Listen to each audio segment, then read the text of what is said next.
friends, and welcome back to Kowalski Mountain. I'm Barbara Sue. Today I'm going to be processing some retired laying hens. When you are a homesteader, we get calls all the time from people that are like, look, I've got these chickens that I don't want anymore. Do you want them? And a lot of people know when they offer us animals that they will become food. And if they don't know that, I usually clarify it. So as a result, we get these kinds of calls all the time. And Philip got a call this last week, and we got 3 older laying hens that someone wanted to get rid of. And so we are processing those. I have gotten really spoiled with my Cornish cross broiler chickens. And when I look at this little tiny laying hen, it just looks like a lot of work for not a lot of yield. And I wanted to show you the comparison so you know what I'm talking about. So this is a little laying hen. This little laying hen that was about 3 to 5 years old weighs only 2 pounds 12 ounces. These chickens looked beautiful. They were lovely laying hens, but she's the size of an average laying hen, 2 pounds 12 ounces. Now this is my broiler chicken, and this chicken at most was only 9 weeks old, and it weighs 6.72 pounds. So you can see the difference between the two chickens. Now laying hens also tend to be rather tough, and so I'm going to process these as canned chicken. So tonight I'm just going to be cutting all the meat off of the bones and preparing it to can in the pressure canner. So come along.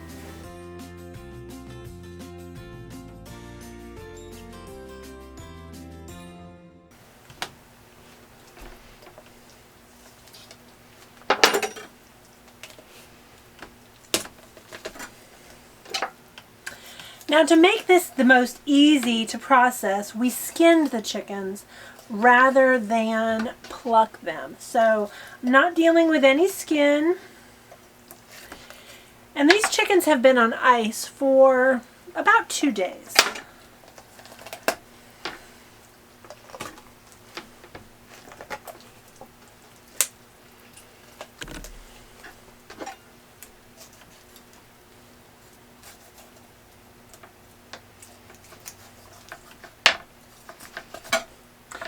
Now I have the 3 laying hens that we got this week,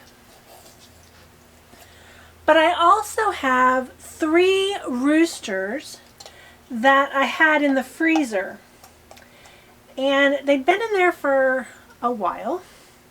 And since I was going to be canning the meat, I decided to go ahead and defrost them and do all of it at once. So I'm doing a total of 6 chickens with my canned chicken. Decent chicken breast. I'm actually kind of pleased with that. More than I expected.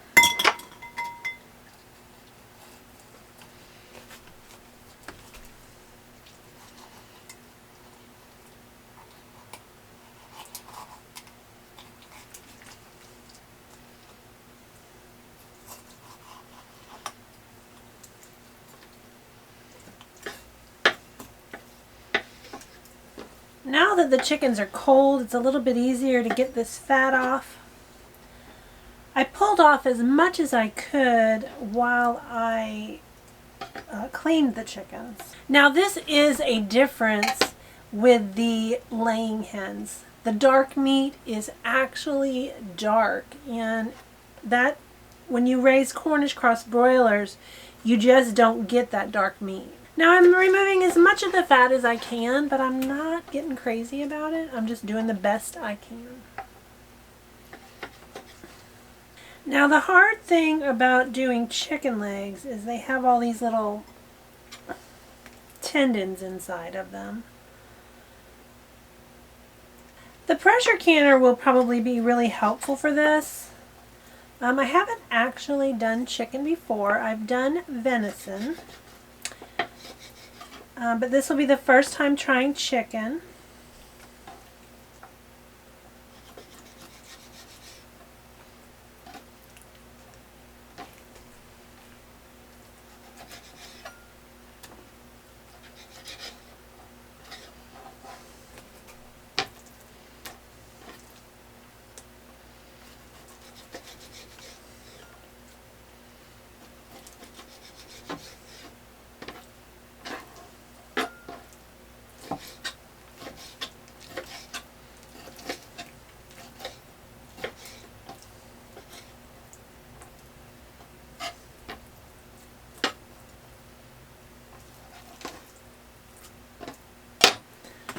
And there it is, the chicken from one laying hen.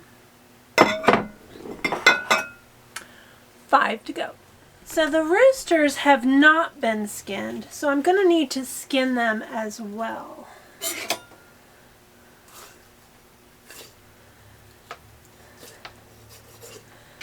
Now they're a little bit more sizable than the hens.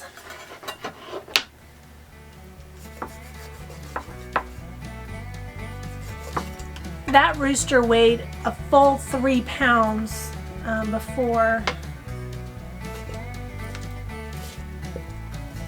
So about 3/4 of a pound more than the laying hen.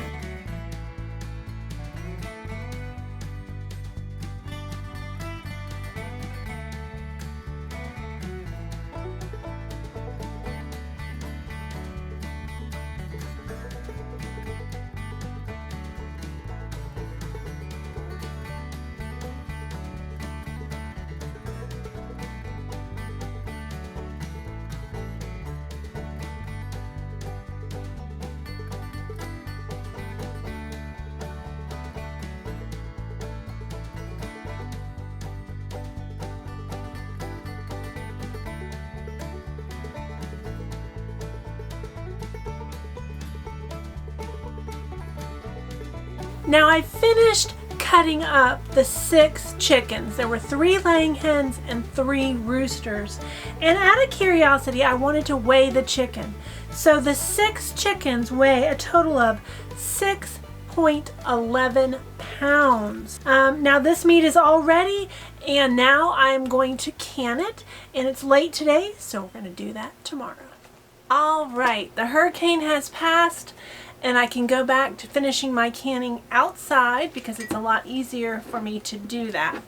Now, I am using my favorite canning book, which is the Complete Guide to Home Canning, which is put out by the USDA. Now, it has all the instructions we need for either hot pack or cold pack of our chicken. Now, we are doing cold pack today. I have heated my jars, but my chicken is cold.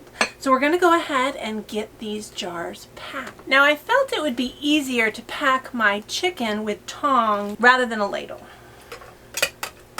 So as I go, I'm pushing that chicken all the way into the bottom.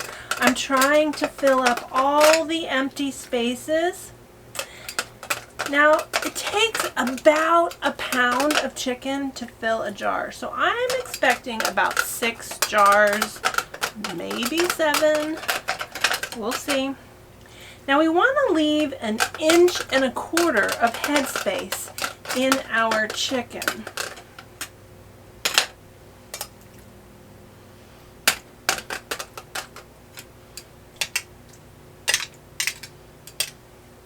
Now I am going to clean the rim of my jar. And that is a clean washcloth. I'm also going to take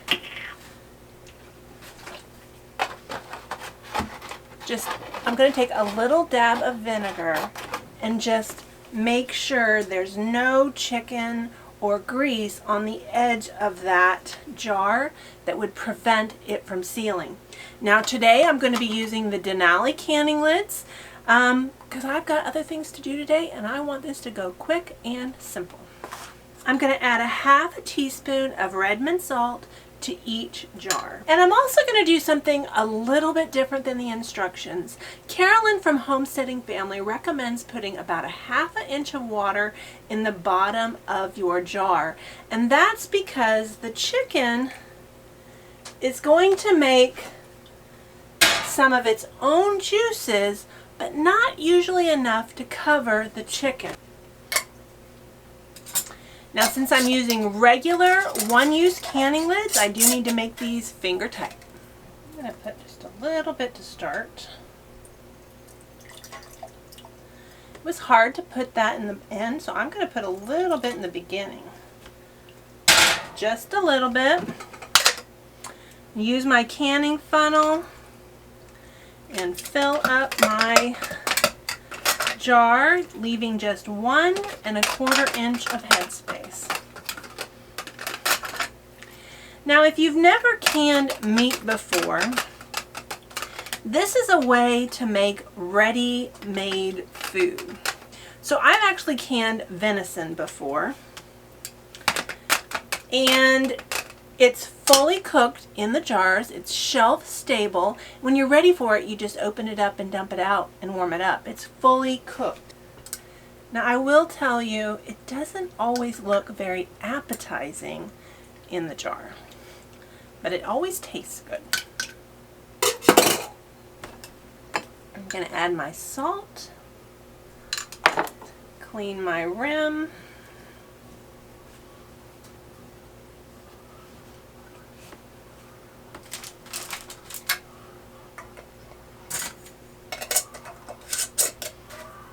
that's finger tight. Now I'm using pint jars because they just work better for our family. If you have a large family, quart might be better for you.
Okay, the canner is fully loaded, and I did get 8 jars. I'm pleasantly surprised with that.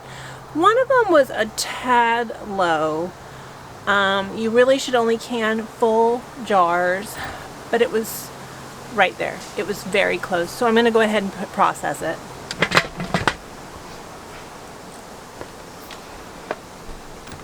All right, the canner is at full steam.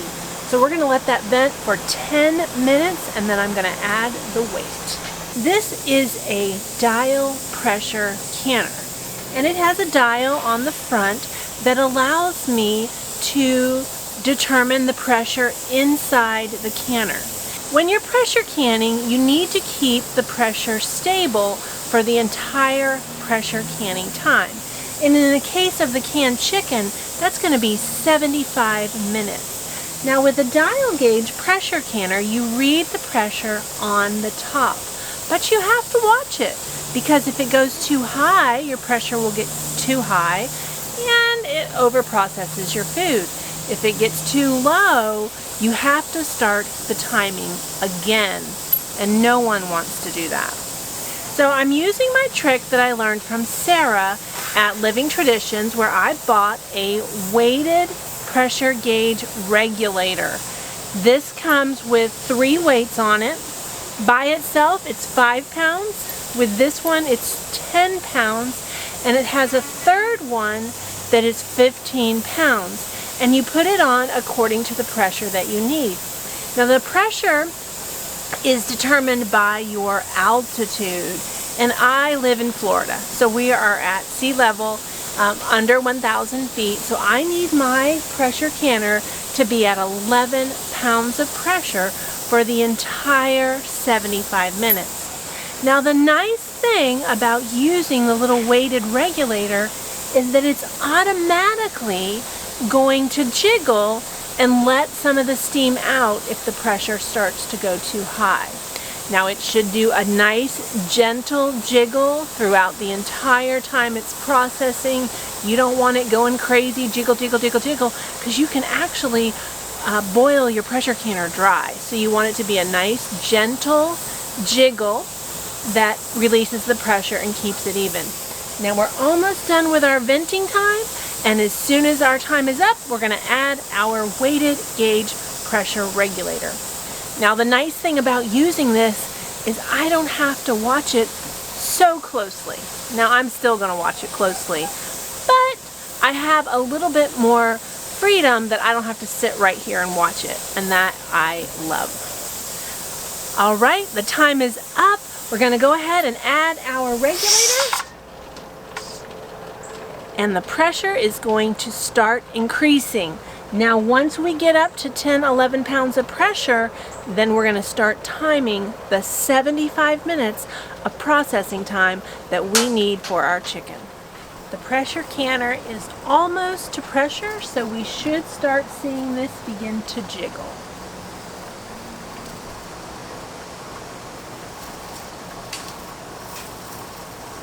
And there it goes, starting to jiggle.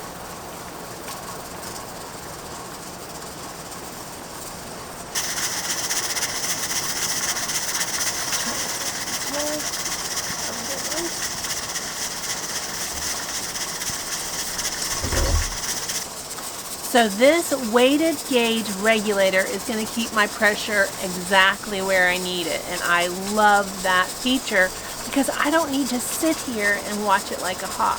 I can go do other things and keep my eye on it, but have the freedom to do other things and not just this. So that's my favorite thing about using the weighted pressure gauge.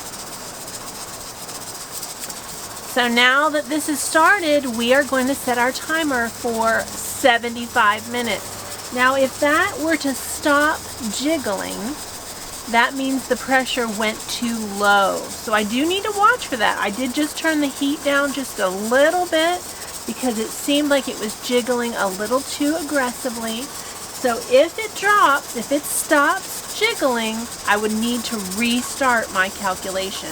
But we're going to go ahead and start that timer for 75 minutes. Now the 75 minutes is up.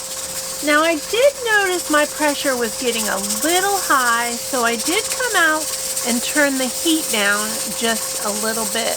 Now that the time is expired, I'm going to go ahead and shut it off and let this canner cool down.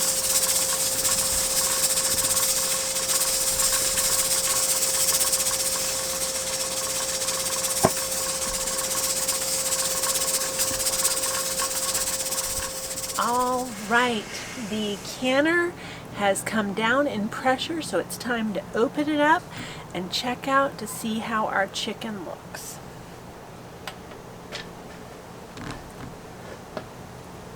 Now when I lift that lid, I always lift it away from my face.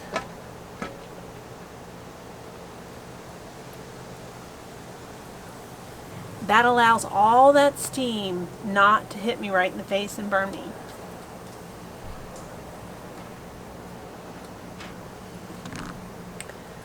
There they are. Now I put just a little bit of water in the jar. All the rest came from the chicken itself.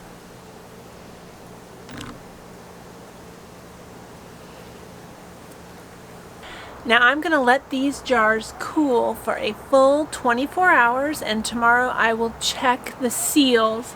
Now the chicken will be shelf stable, just like if I were to buy a can of chicken in the store.